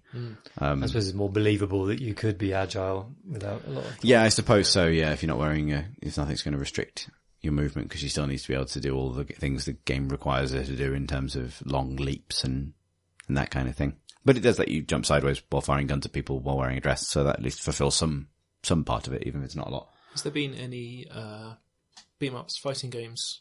Because when you just have two people on a screen, you get a lot of resources to throw at them. But I can't really think. Yeah. Even Street Fighter. I suppose so. There is a Street Fighter 5 skin for Chun-Li where she's wearing a dress, but again, given the nature of that game's art direction, there's not a lot of dress. Karen wears like a kind of a dress and tights and is one of the more kind of realistically dressed or like modestly dressed Street Fighter women generally, but it's not it's a skirt really, I think, with tights underneath, so it's not really a dress in this way. You'll have to wait for the Jane Austen MMO. Yeah, this indeed. becomes an issue to solve. Quite. Yeah, you're right. Bring it on. Yeah. Amazing patch notes for that game. No, genuinely, they are amazing. I'll put a link in the show notes. They're just extremely, I don't know, I can't remember exactly what they are now, but it is sort of like, well, Tuned harpsichord. Yeah. The militia will now return to the Boer War rather than hover around after the season is over. It's good. I hope that answers the question. It's I reckon it did. Yeah, I think we've rinsed out games for all of their dresses, which is a shame because I suppose, I mean, thinking about it, the games that most reliably offer substantial, like, clothing options, realistic clothing options is The Sims, like, and that is simply because so few of the games really put any effort into representing a diversity of clothing. Sims definitely does, but won't let you dive sideways well, like Max Payne, or firing pistols at people. Just lets you eat bacon and lettuce tomato sandwiches. I think that could be a very elegant look, the flowing fabric flapping through the air. Yeah, I think it'd be a good look. I think it's very stylish, but, somebody should make that game. There you go. We'll put that in the game we're making. Oh yeah, so in the Dark Place. In the Dark Place VR action game, you'll be able to wear a floor-length blue dress. Fabulous ball gown. Yeah, indeed. Hospital blue, it'll be. Surgical gown.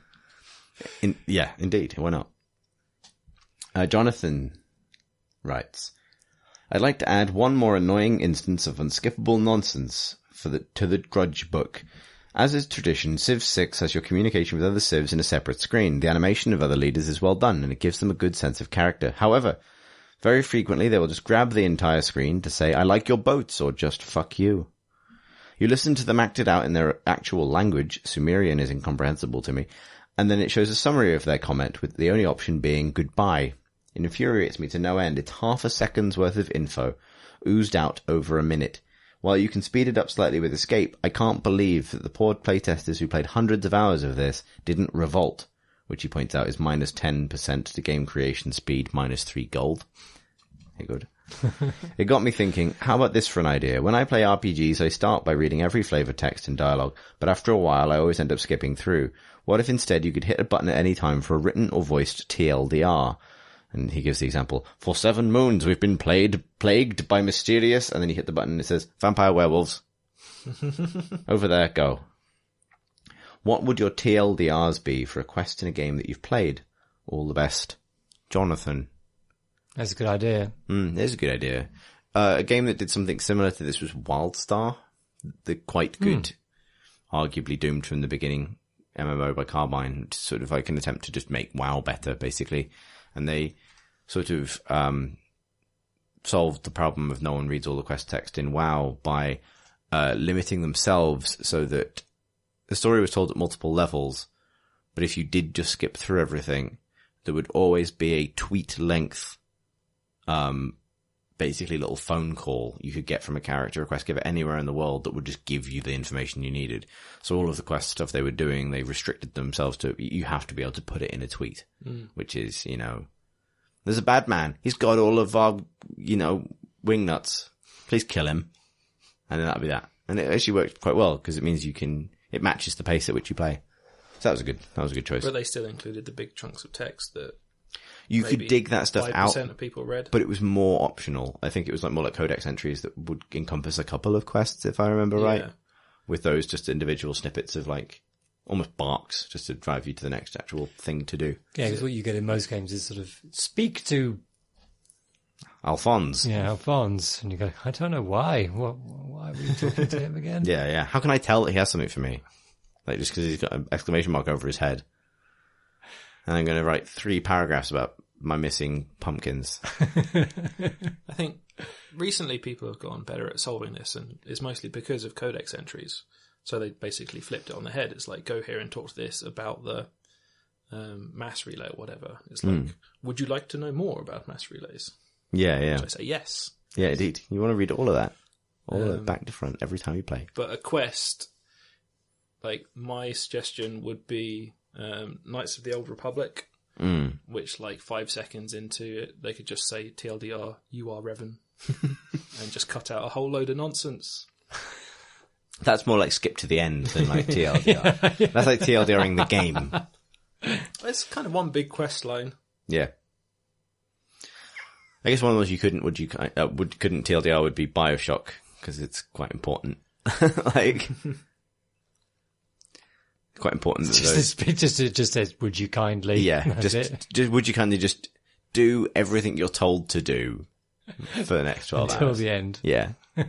This might be a bad direction to go in, because after like 10 quests being condensed down into kill 5 of these things, kill 10 of these things, you might just start losing the will to live. Maybe we need that facade there.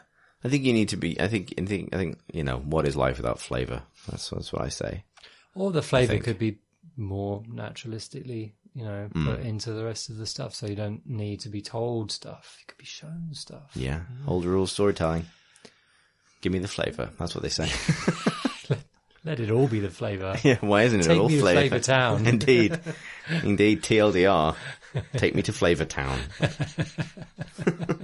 What does Flavourtown entail?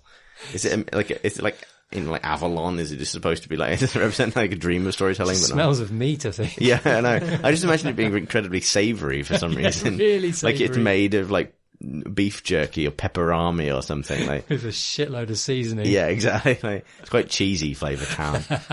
Like, I think maybe this is also partly the Guy Fieri Association is driving us to Flavourtown, as he is the disgraced former ruler of Flavourtown, or like everyone in Flavourtown just desperately wants a glass of water. Yeah, exactly. Like just want something bland. I remember like this is a total non sequitur, and we're drifting further and further away from the meat of this question. But the first time I went to Las Vegas. I was there for a couple of days and I had the most amazing time in my life, because it definitely fit how much I wanted to drink and be surrounded by, sort of lights and sounds and bright colours at the time.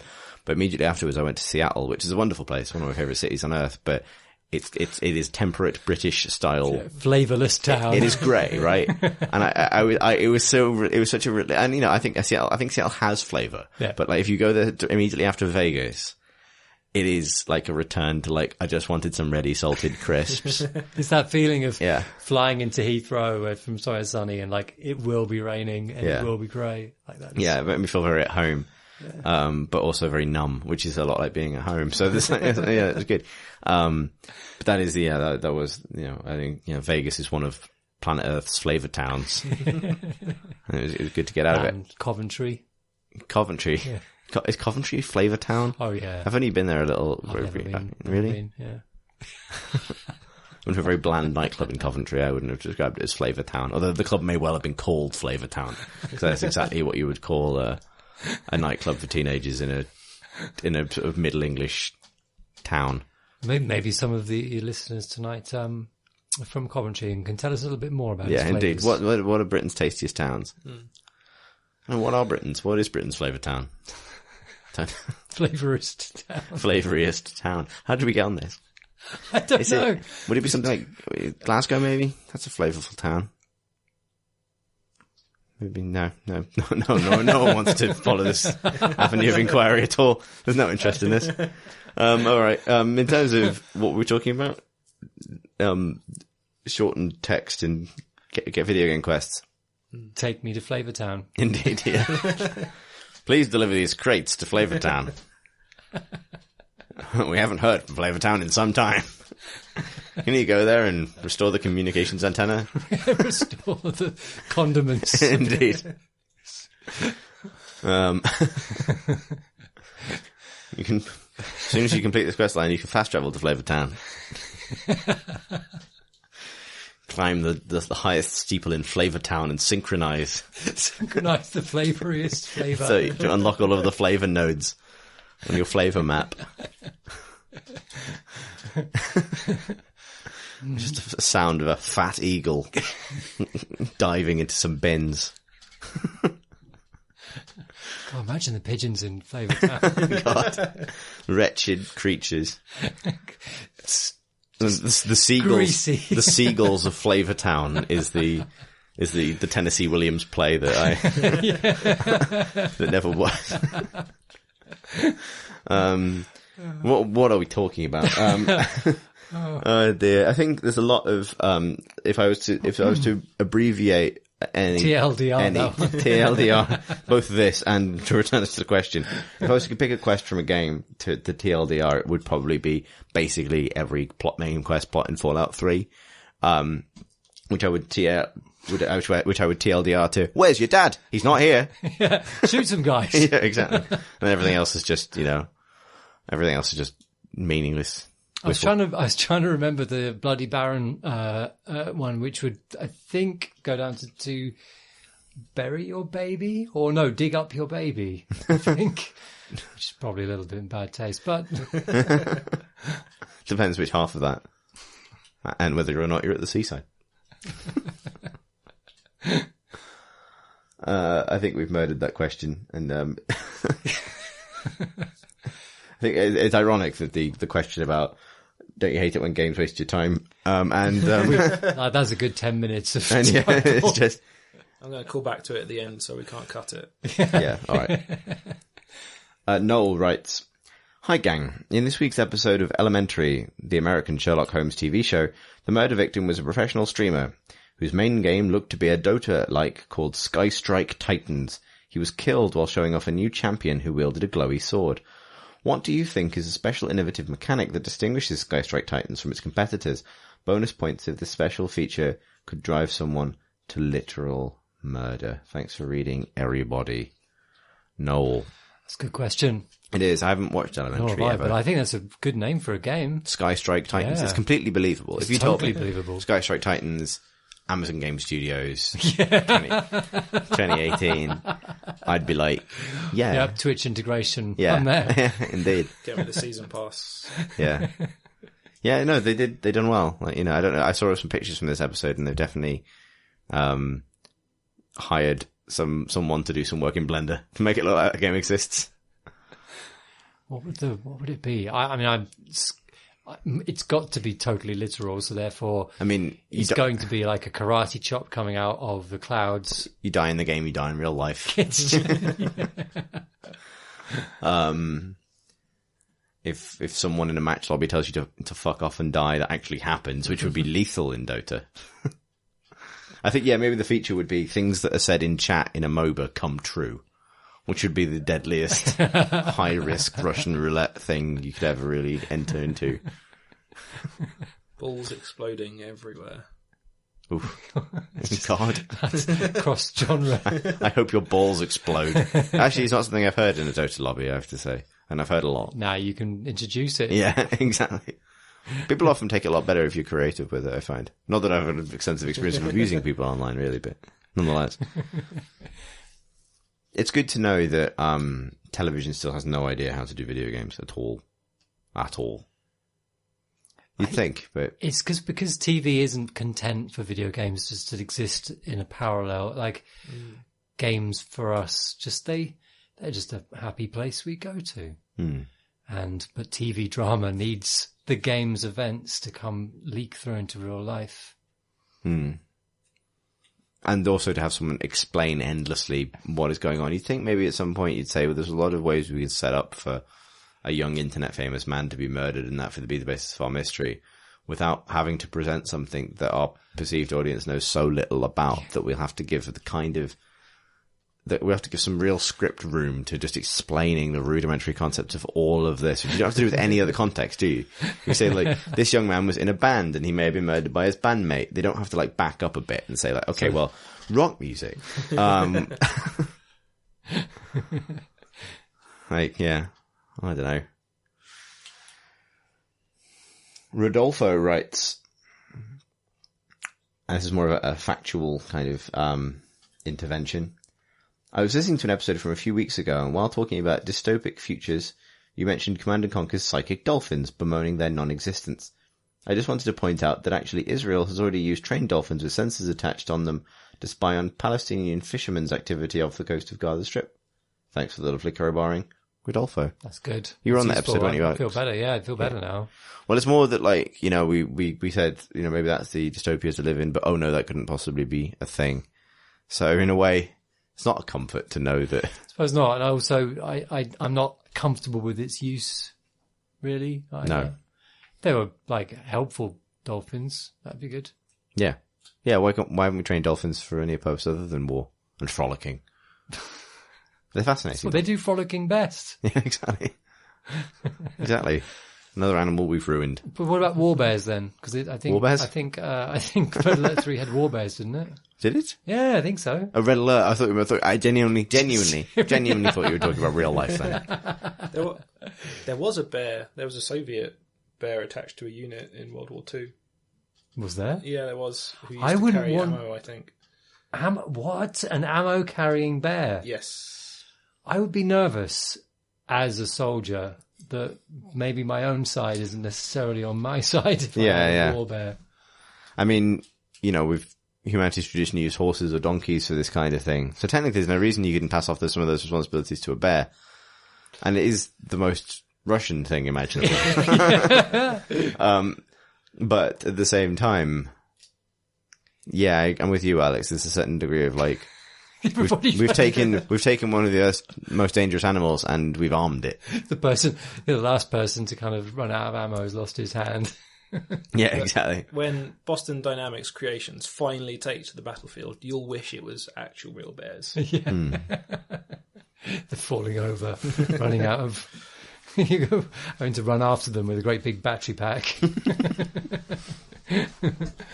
But it's better than it mauling you to death. Because it's forgotten what's going on, because it's a bear. And honestly, it didn't ask for this war that it doesn't understand. Did it wear armour? Fatigues? Did it have a rank? Coarse, woolen... See, now you're asking me to commit battle to this. dress. And if it exists, we'll show note it. Yeah. There's going to be a picture attached to it, and it's either going to be like a real picture, or it's going to be a comic. Yeah. Or something I've hastily drawn and sent to you. Yeah, look at this documentary evidence. Can we commit you to that? That if this doesn't exist, you'll do it now. Fine. You'll do I'm signed up to a it. very I'm quick definitely sketch signed of up what to you think happened.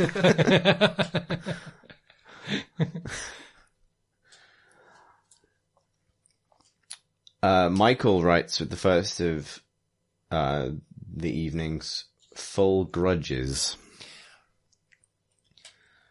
And he's really getting into the spirit of Pip's grudge queendom. Incidentally, I don't think Pip's going to be so happy with you doing your eyes with a heart for the dot. Why? When you're writing it. I don't think she thinks that that's appropriate for the Book of Grudges. Okay, I've got to make sure. I mean, it's hard enough to do that as it is with this giant pen.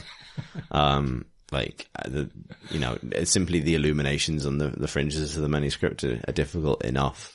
That's what Marsh was for. Gonna need a whole section for meta grudges. Yeah, indeed. Yeah.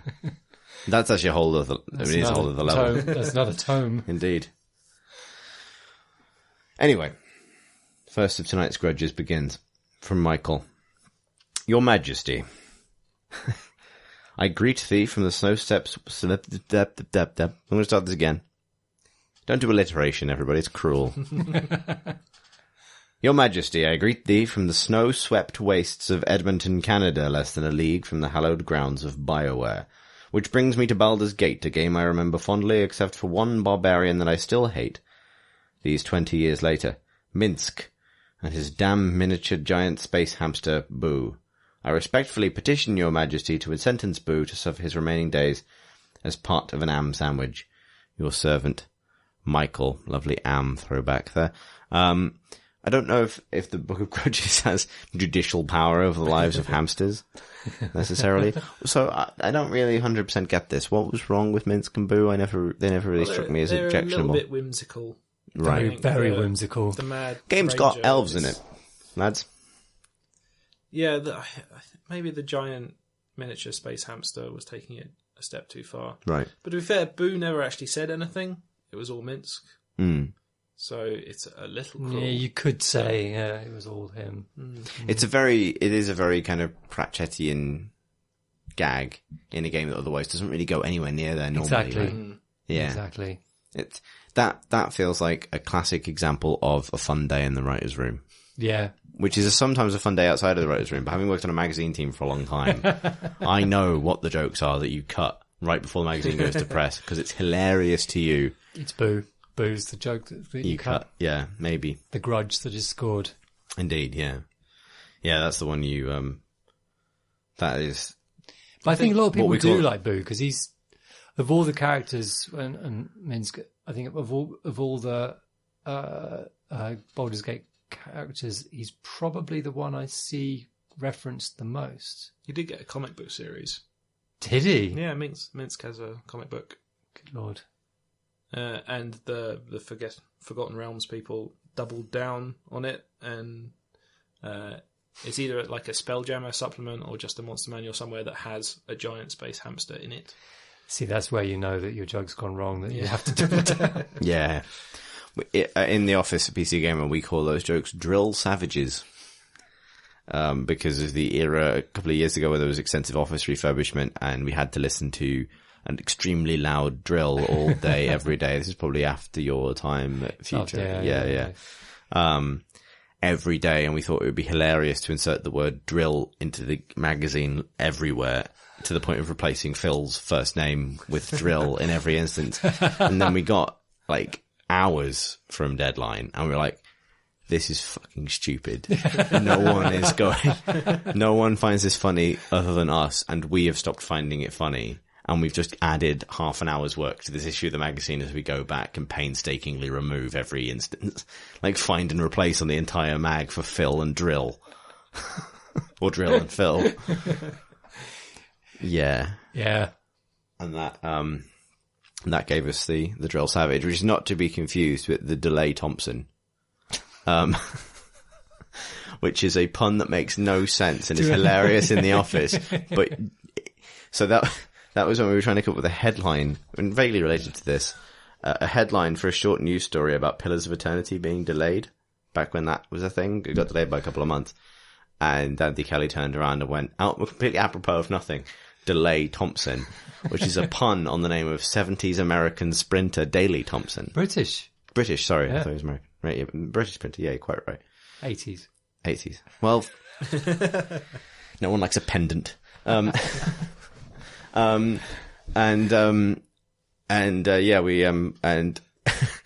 We thought it was the funniest thing in the world because it makes no sense whatsoever. There is no connection between Pillars of Eternity and 18th British decathlon sprinter Daley Thompson at all. But it made it into the magazine until right at the last minute. So that was a combination of a Drill Savage and what is now known as a Delay Thompson.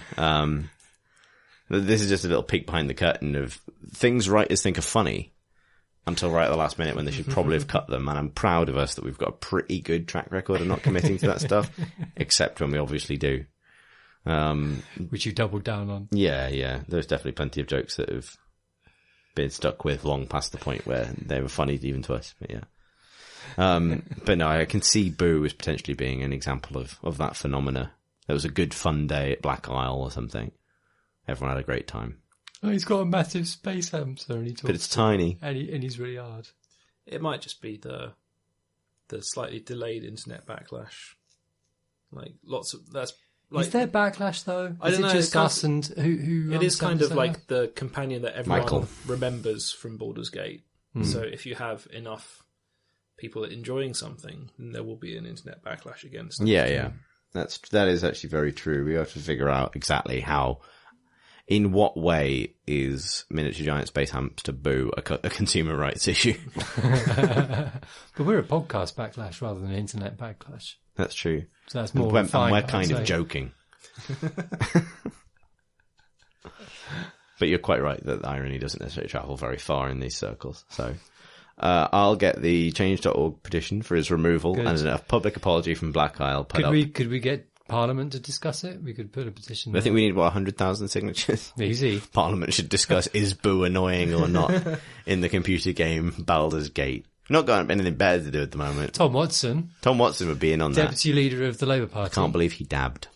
He did. Yeah, I heard this morning. I heard on the Today programme a very, uptight British voice describing the dab over the radio. You know your meme is dead when, like, When James deputy Nockey leader of the Labour Party is forcing Radio 4 discussions of like, but what is a dab?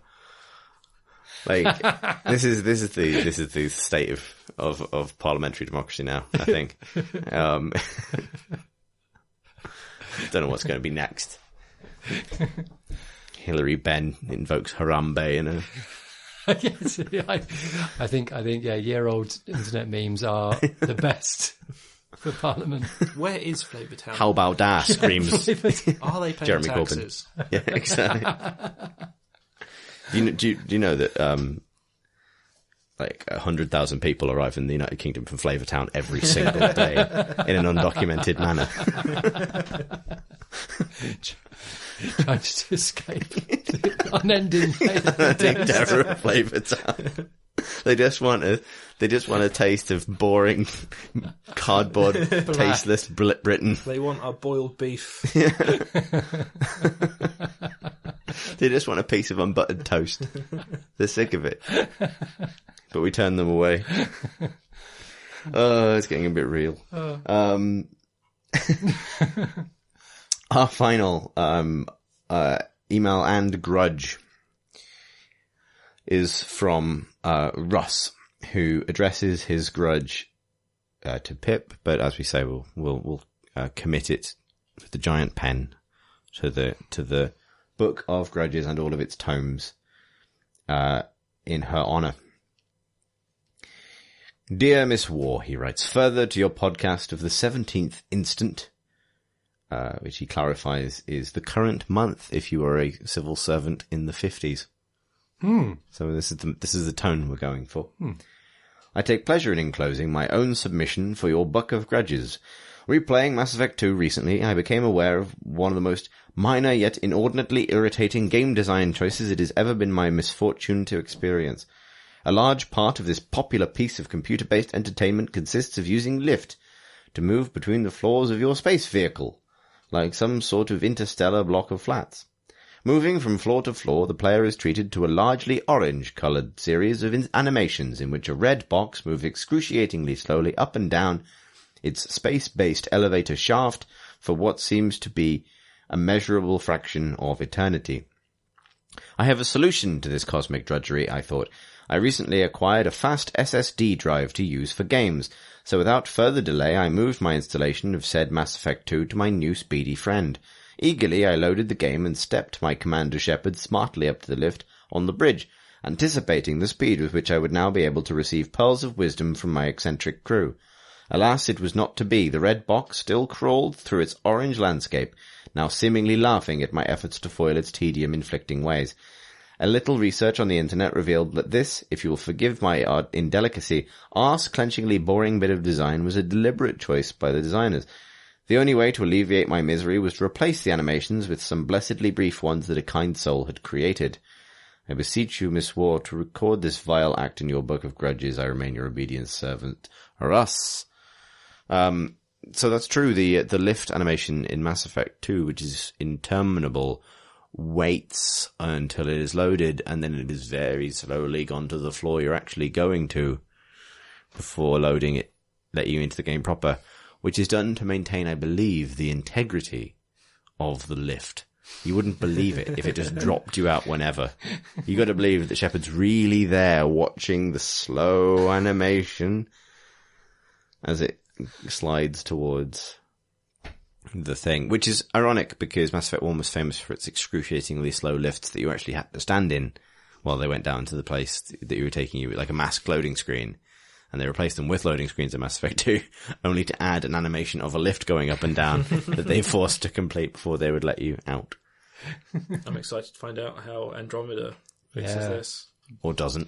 A new generation of lift sequences. Yeah, I guess so. I mean, it feels like by now we should be able to do this sort of thing without needing those loading screens, because that was presumably a lot of 360 generation console-based restrictions on how big areas could be and so on. But ideally, I think you would you'd think we could do seamless transitions between interior spaces in a pretty small spaceship. Right? I'm sure. Right, John? I'm sure. I don't know anything at all. And this is just I'm sure total they could willful ignorance, but this is in Frostbite, which is all about Big. Yeah. big. I think interiors will probably be a different ball game than large pieces of terrain. But I mean, John, they could have don't just puncture our dreams. like everyone would have been fine with the Mass Effect 1 solution, except it just took so long. And I think there's such a huge backlash against that. They said, right, we'll just give them a loading screen. Yeah. The lift streaming is tainted forever. But If you were doing a game with a lift, yeah, how would you animate that lift?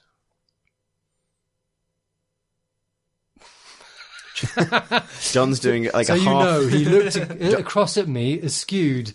no, you want me to work knives into this somewhere. I'm trying. I mean, there's not much you can do with a box, I suppose, what I was getting It's at. a box that goes up and down, Yeah. beyond a certain extent. I mean, Could you do some... would you have invented something better in the future anyway than a lift? No one likes lifts. No. I mean, you have jetpacks. What about Just stairs? put a big hole in it. Why can't you just walk upstairs? I love stairs. Stairs are One great. thing that's keeping me from, my heart keeps continue to vibrate. Yeah, I mean, stairs in games are great because you just glide up them without getting tired. That's true. That would be the biggest pain in the ass. Games are perfectly content to simulate how boring and slow lifts are, but they've not yet simulated really what it's like to get up like 3 flights of stairs and be like, oh, fuck this. Oh yeah, he's sort of like, I got up there quickly. Yeah, like maybe you have a game with a sprint bar Masking. where you hold the button and it drains, and the moment you even set foot on some fucking stairs, it just goes away. Or just have it all on one floor, a bungalow in space. I mean, in space, the size of your ship doesn't really matter that much. No. But surely it's all about mass. So therefore, I mean, you could have a bungalow it's about the in effect of space. mass, really. Yeah, no, absolutely. Why do you even need floors in your spaceship? Just lay it all out. Yeah. I mean, obviously, because then... I suppose then you'd have to walk a long way from... Well, I mean, because that would allow you to construct the spaceships out of sort of modular parts that you viewed from above. Which is presumably just 1,000,000 times easier and impossible to... So are you saying that every game should be heat signature? I guess so. If there's one thing we can all agree on, it's that. Yeah. Indeed. Because there's no infinite stabbing in Mass Effect. 0.1 milliseconds. No. Is it that fast? 0.1 millisecond. You just vibrate rapidly in front of someone and they just turn into salami. We need to do UHC. Which is the customary greeting in Flavourtown. Finely sliced. Just right for Flavourtown. What are we talking about? John, you were about to say something. I interrupted rudely. I was going to say something like, let's end this quick. Yes, that's probably wise. I've got an appointment in Flavourtown. That makes it sound like you need the loo. I literally do. Wow. Let's stop. If you'd like to send us a question or a grudge for a future episode of The Crate and Flavourtown, you can email us at questions@flavourtown.com. questions@crateandcrowbar.com. If you'd like to send us a question on Twitter or just follow us on Twitter, that's @crateandcrowbar. You can also hang out on our Discord channel with our lovely friends. Discord channel invite link thingy is on the top bar of the website, crateandcrowbar.com. You can also help us out by pitching us a little bit of dollar on Patreon. This podcast is kindly supported by our Patreon backers that provide us all the lovely audio equipment you're hearing the benefits of right now, and also maybe the downsides of when we're talking bollocks. But either way, you Wonderfully can... modulated Yeah, bollocks. indeed. Sounds good. Might be shit. You can find out more about our Patreon at patreon.com/crateandcrowbar. If you'd like to follow us as individuals, I am at C Thurston, which is CTHURSTEN. John is... John R. JOHN_ARR. And Alex is... Rotational. ROTATIONAL. Beautifully handled, sir. Sounds like a les. It's like the word rotation with Al at the end. We established this last time. And that's me. Yeah. Rotation, Al. Lovely. Thanks for listening. Thank you, bye. What? Come on, we can do better than that. See you in Flavourtown.